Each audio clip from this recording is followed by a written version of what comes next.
the fire was not finished. And now, tonight, it rises. As promised, for tonight's reading, we return to the sealed stacks of Cosmic Roots and Eldritch Shores, and the conclusion of a tale of a healer unjustly feared, and the creature that would not be broken. Black Witch, Snow Leopard, by Eugen Bacon. The cup has teeth, the woman has power, but the crowd has torches, and a visitor who smells of ash and judgment. They came to see her burn. But snow remembers, and magic does not bow to tyrants. So gather close, the pyre is lit, but not all flames are righteous. We begin with Chapter 6, The Whispering Hut. Kiaow, just because I listen to the heartbeat in the wind doesn't mean I have to believe in it. But I do.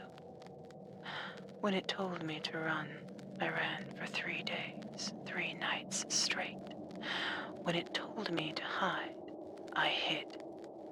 That's how I found myself behind a barrel in a market selling flesh, swarming with famine and bondage. On each face, some eating mush from a trough, I saw a memory that wasn't a happy ending. It was a memory that was a haunting, an absolute everything, without which its bearer would go mad. The wind says, "Who taught you this game?"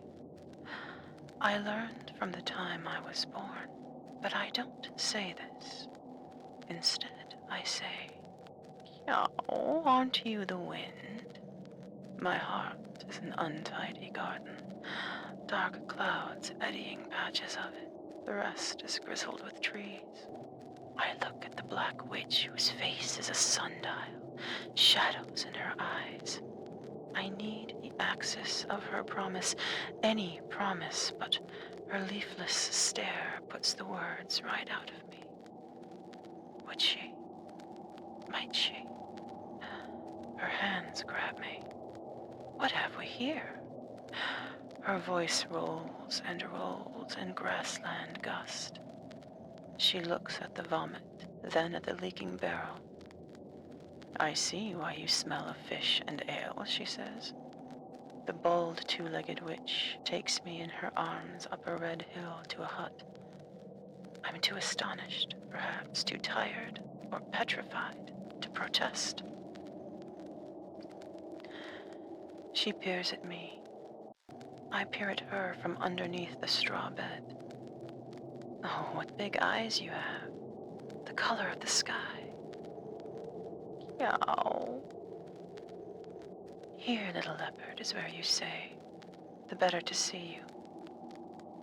Kiaow. My word, so frightened, so curious. What are you expecting to see? Kiaow. No one will jump you. Kiaow.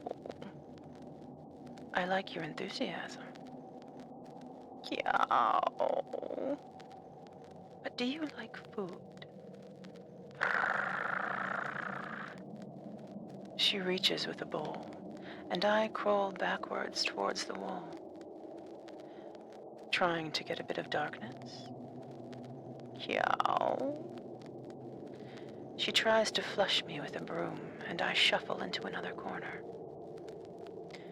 Will you just barrel from one hiding place to another? Kiaow. You are pretty special, little leopard. Kiaow. Okay, I'm not looking. Try this. Here. Yummy. It's a bowl of arrowroots soaked in goat milk. I gobble the lot. Good. I see you're not picky. Pale blue eyes. You're a special leopard, aren't you? Question is, how did you get here? Kiaow. My name's Savannah. What shall we call you? Kiaow, they hurt my mom. Let's call you Snow. Kiaow, no. She inches forwards on elbows and knees. What's that, you say? Kiaow, I'm not a snow leopard. Snow is up on the mountains, far, far away. Fine. Your name's Kiaow. She strokes my nose. Kiaow. What's this? You like this scratching? Right here under the chin, Kiaow? Well, Kiaow, welcome to the gloaming.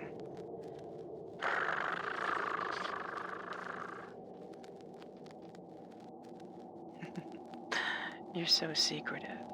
Won't kill you if I see you poop. Kiaow. So elusive. All the time on your own. Under the straw bed is not rapture. Kiaow. How solitary. I am your friend. Friends don't hurt you. Kiaow, they do. His name is Snatch. I crawl further back under the bed. Savannah waits me out until I sleep. In my dream is a dead gazelle, fat maggots wriggling on its skin, falling out of its mouth, squeezing out of its eyes. Kiaow. I throw up on the gloaming. Is this deliberate? Kiaow. A bit of a mess, little leopard. Let's work this down. See this? It's sage. Kiaow. You won't like it.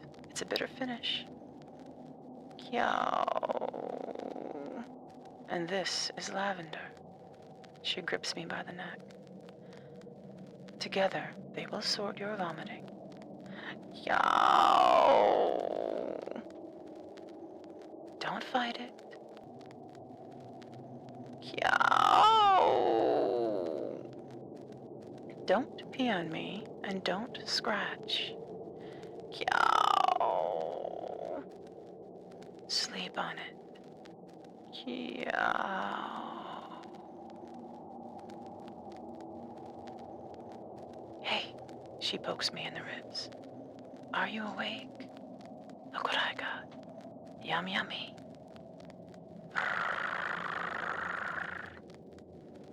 If I didn't know better, is this a turn? Here, under the neck like this. This is magic. Our stars are together. Whose will wane first?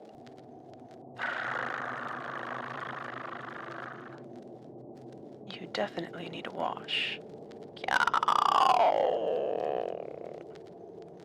Stop fighting, and no nipping at me either. The water's not that cold. Can't you lickety-lick like Mom? Following me, are we? Come closer. I don't bite. Kiaow. Fine, be like that. This here, she shows me a flower, is of the daisy family. It can grow up to 6 foot high. Yes, taller than you.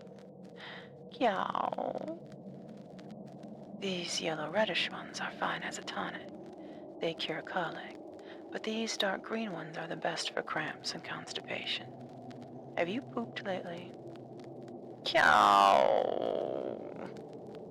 Don't be indignant. I won't make you eat them. See here, these silvery white hairs underneath the leaves? They treat worms. Come now.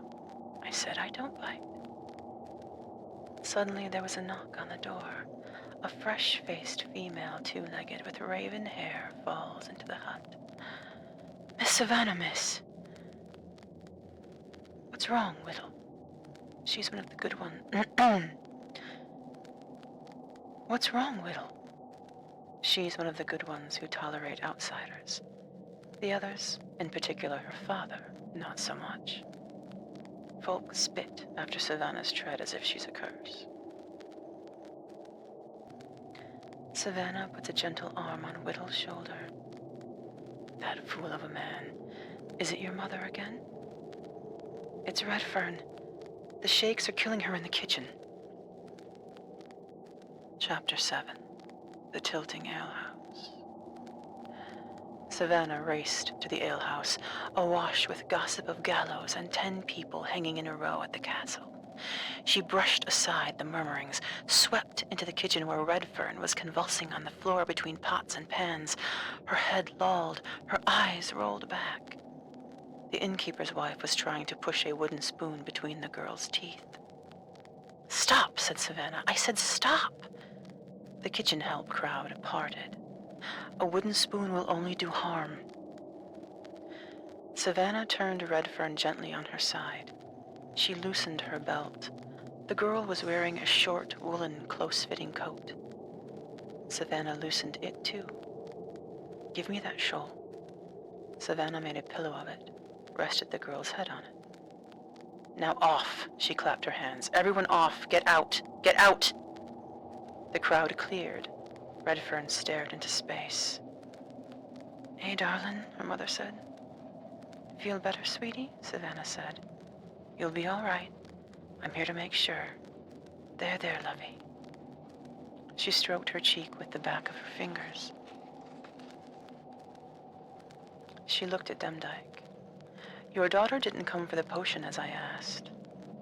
Her father forbade it." "I see." Savannah's voice was stern, but kindly when she turned back towards Redfern. Here, better already, no. Let's have some lavender tea. It will calm you." It was darkened by now. Exhausted, Savannah sat alone at the dim-lit bar of the alehouse, aware she was the only woman ordering. All the rest were serving. It was not long after midday, but the tilting alehouse was packed. She studied the brickwork and its announcements near the stairways to the vaulted cellar, for rooms to rent, lodgers welcome, as if it were a matter of the utmost importance. She knew too well there'd be no lodgers in the cellar. That was for fortified wine and vintage ale straight from a brewhouse. "More, love?" asked the waitress. "Another wine, small." "On his way, Gov. Will you be having a bite?" "What's on special?" "Everything's on special." "Oh, yes?" The innkeeper, in his apron and hat of hair, glared at her from the other end of the counter.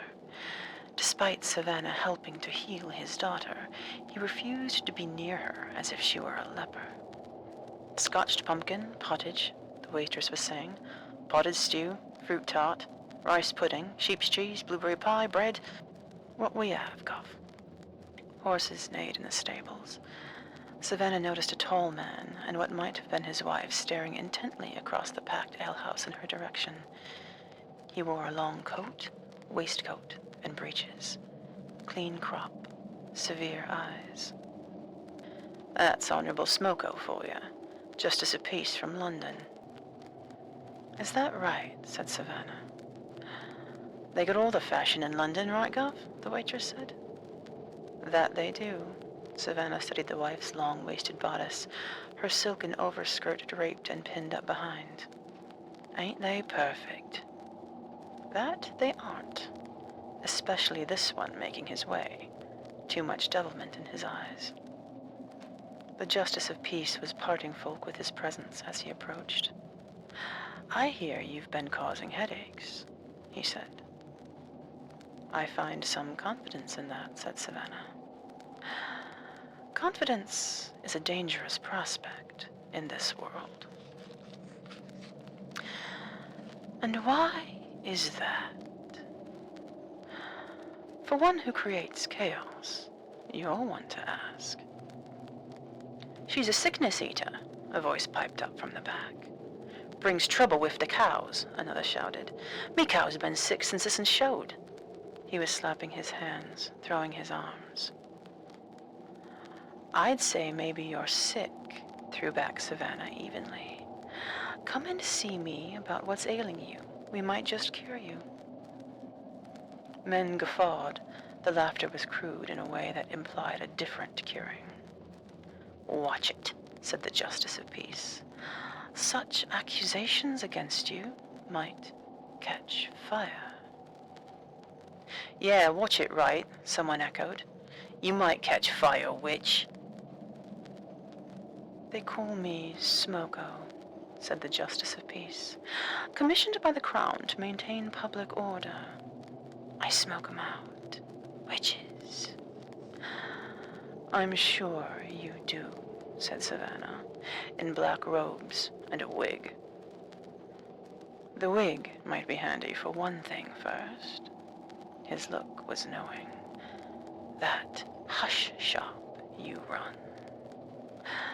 I'm not selling anything in my hut. Them branches and leaves on the door tell different, someone yelled. Tut, tut. Stealing from the Crown.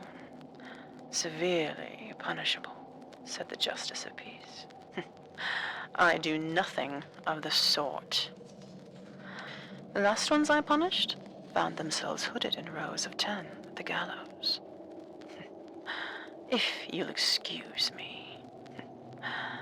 By all means, I'm sure we'll meet again. I doubt that very much. Savannah looked at the waitress. I believe I've just lost my appetite. She palmed the waitress a coin and turned to leave, but the crowd was pushing towards her with a growing cry. Light her up! The chant started in a corner, spread like flames across the alehouse. Light her up! Let's see you glide through that mob baying blood, said the Justice of Peace. Light her up! Kiaow! Everyone turned towards the sound, with a mixture of emotion at the sight of a baby leopard white as snow. Ain't it cute? Kiaow, said Kiaow, poised to leap at the Justice of Peace. I've got a thumping boot, he said. Don't let that kitty near me. I won't take any more of your time, agreed Savannah. She whistled, and Kiaow's momentum carried the cub forward into her arms. I'm happy to see you, too. She rubbed her chin. Good to see you get involved, but some filth's not worth fighting. You're a keeper, you know. That night, the cub lay on Savannah's bed. It pawed on her chest. She believed intensely in the power of tragedy, though it made her forget. But now she remembered. Love made her remember. Together, they listened to the wind, to the faint but familiar beats of dead mothers' hearts calling. Calling. Kudu. Kudu. Kudu. Kudu. Kudu. Kudu. Kudu. The leopard cub snored. Suddenly, a roar, and the hut collapsed. A mob with pitchforks and torches dragged Savannah and the cub out into the night. Chapter 8. The Judging Castle. What cow got no hair on the head? Have a look at her nose. Aye, it's a witch nose. Big as a pancake. The pack roared with glee. Not a pancake, 'tis a crumpet. Bet she with no toes. Have a look at them boots. Ribald laughter. Honest, Gov. It's a cookie, right? Kiaow refused to leave Savannah's side as the villagers piled insults and accusations. Bet she with no toes. Have a look at them boots. Aye, no fingernails either. Why is she wearing snake gloves? She ain't no witch, cried Demdike's daughter Chaddocks. Her eyes don't change color. Tell her to spit. I swear it's blue. Aye, no bloke knows where she come from. Out of the Valley of Black Rocks, but I lie to you, she's a witch, right? Flog her, drown her, string her, light her up honest. Kiaow! They pushed her along a dark trail down the hill, the crowd roaring. Someone played a flute, as if it were a feast day. They arrived at the great big castle where they held trials, and there he was, the Justice of Peace. I said we'd meet again, and here we are.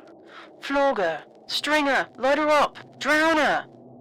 Savannah remembered her mother on the slave ship, hands tied behind her back, composed on a plank. You will never enslave me, she said, and that was her crime, punishable by death. You can take my body, everything a mess, but that's all you get. Savannah relived an escape and the water's pool. How she gave a shout that she thought was a call, a last call, but then something happened. A soft touch closed her eyes, and she was slipping. She woke, sodden, sand-washed on a seashore. A voice that was a non-voice in her head said, "It's okay." Out yonder, beyond the Black Sea, she saw a valley and a highland. She leapt to bare feet, started running for the valley. "She didn't do nothing, I swear!" Savannah looked at Demdike, who'd uttered these words. The crowd was livid. "There's another witch. Have a look at her daughters. That'n, color in her eyes that comes and goes, right? That'n, haunted by ravens. That'n, she's a red devil, right?" "There ain't anything wrong with what is mine," bellowed the innkeeper. "Keep your problems with this one. You heard she's selling us wine, paying no taxes like normal good folk, embezzling the crown, and aye, she eats melody. I don't know what she's done to Redfern, but the gal is living proof. Flog her, drown her, string her, light her up." "No one's doing any flogging or drowning or stringing or lighting," said the Justice of Peace, "until I say so." The cawing crowd repeated her crimes and all the grudges anyone ever had. "Only witches have large nose holes. Since she come here, me cow's been sick. And what happened to the rain, is it? It don't fall right. Me spuds come out blue. Light her up honest."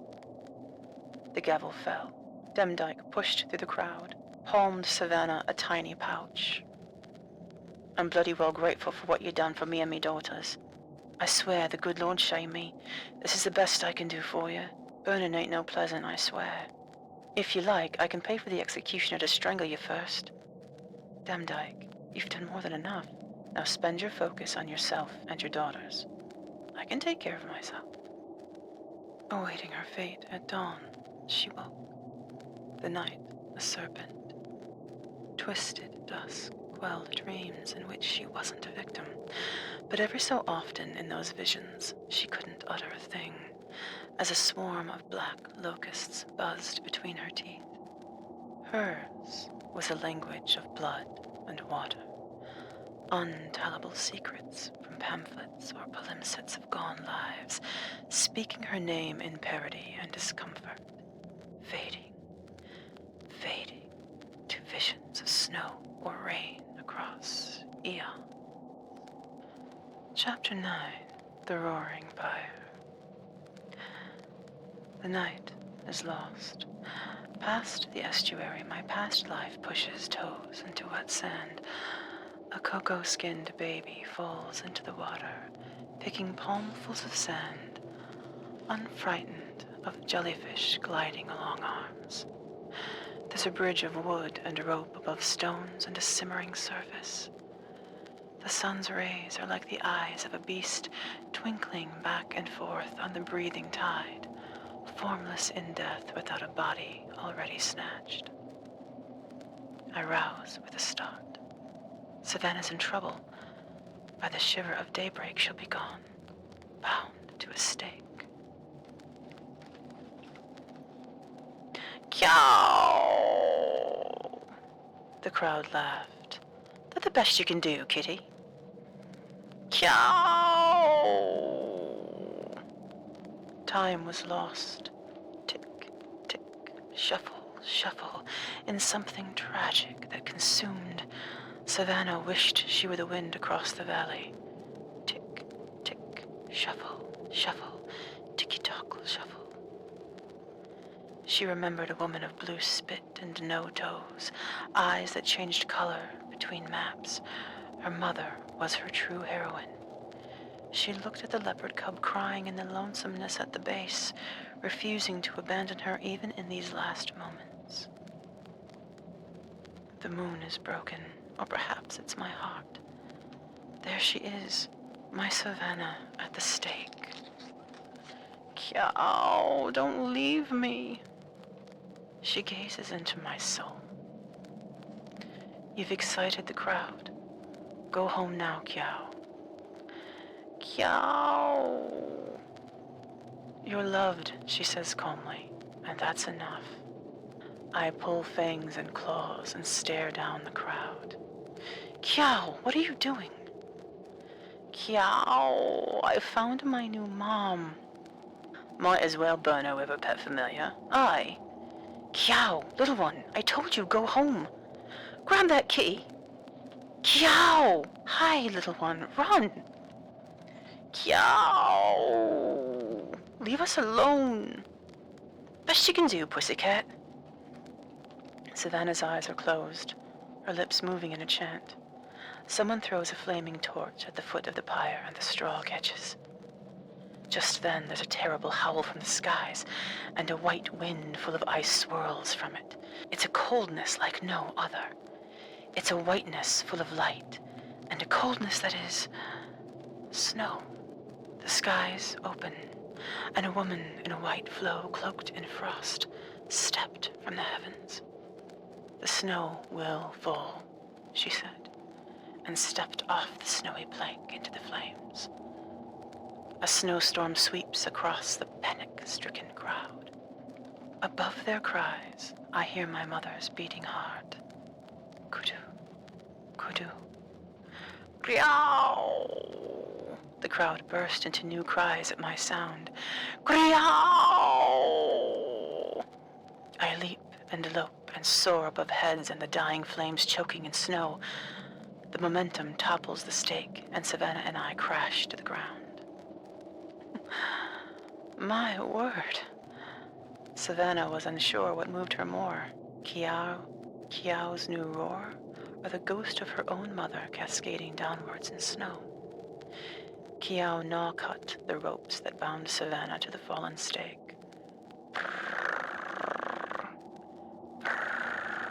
So this is snow. What's this? Lickety-lick? If I didn't know better, I'd say you're fond of me. We're kindred, eh? Now let's find someplace we belong. Chapter 10. The Unending Tale. And that is the legend of the Black Witch and the Snow Leopard who vacillate between now and death. No waning. Just a shine of together stars, talking in story, and a murmuration of daughters and mothers full of longing, full of haunting, memory. Kudu, kudu, kukudu, kudu. And so, the flames died, not with mercy, but with snow. A woman they called witch walked free, not forgiven at all, but feared differently. The crowd humbled by true power, and the sky, it remembered who she was. Now, you've seen the end, Seeker, but endings here are never solved.